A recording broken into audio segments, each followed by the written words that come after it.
I think leadership, good leadership, involves compassion and critical thinking and courage. And we're a profession that is filled with compassion. People do this work because they care so much.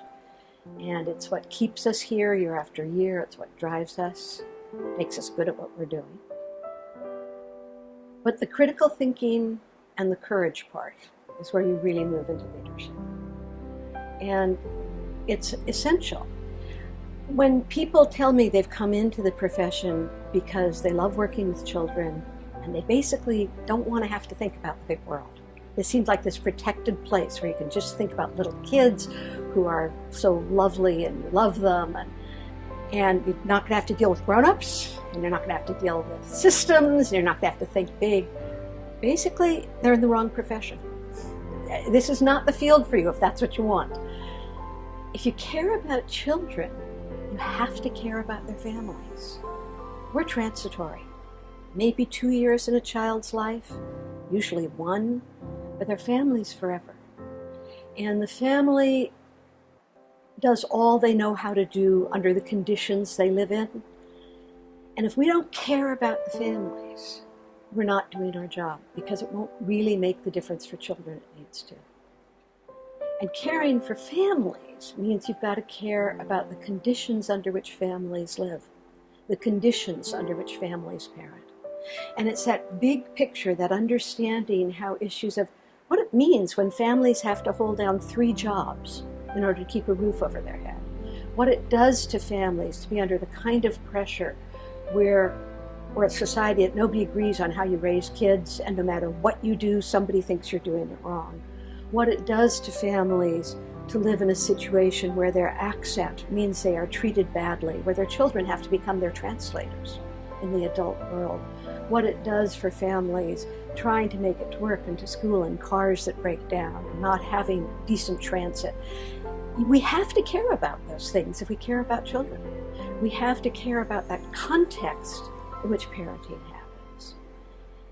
And that context means that we have to care about what are the factors that shape that.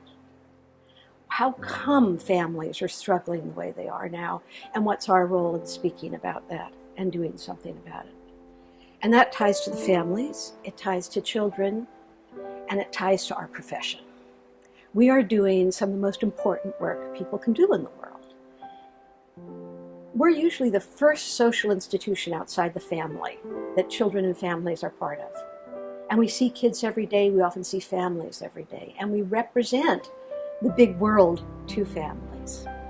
What we do matters, and if our profession is not treated and given the support it needs, we can't do our job. And if we care about kids, we have to care about our profession. We have to know that turnover of staff is incredibly destructive to children. They just begin to trust, they just begin to know us, and we leave. Constant turnover. We have to know and think about what it means when ratios make no developmental sense. And how does that decision get made about what the ratio is going to be? We have to be really proud of the work we do and what we know, enough so to say that when there's not enough staff to check in with parents every day, to have that daily conversation, when there's not enough staff to be able to keep really decent records on kids, when there's not enough staff for a home visit, when there's not enough staff to sit and talk to a despairing parent, we can't do our job. What we know is right. And those issues of the conditions under which we work, the wages we receive, the conditions we work, the ratios, we have got to understand, how does that get decided? Who decides it, and where is our voice in that decision? Because we care about kids, because we really want to do it right by children. Developing leadership means helping to move the profession. It means helping us do the job we know how to do and can do with the right kinds of support. And that means developing a voice, being able to speak out. There's that wonderful bumper sticker I've seen which says, "Speak your mind even if your voice shakes." It's like any other muscle. You practice and you get better and better at saying what needs to be said.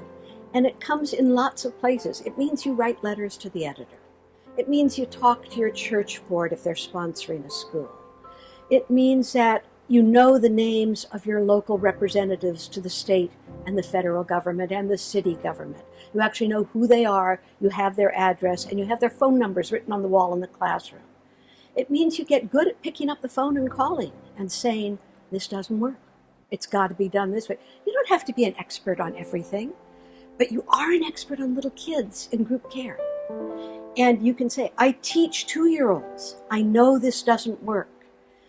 You need to start getting together with the parents in your school and all of you heading to the commission hearing where they're going to talk about ratios, where they're going to talk about funding, where they're going to talk moving programs into a school system or out of a school system. Each time you do a piece like that, you get better at saying what we know for the sake of kids. It's a kind of leadership that if we don't do, we erase everything we know. And we put the fate of children in the hands of usually well-meaning people, but people who don't know what we know about little kids. Julie really inspires me. I like the part about speaking out even if your voice shakes. That's me. I remember getting so worked up about a proposed budget cut earlier this year that I called a friend and we wrote a letter together to our local and state legislators. Then, along with some other friends, we called each of their offices. We know we made a difference.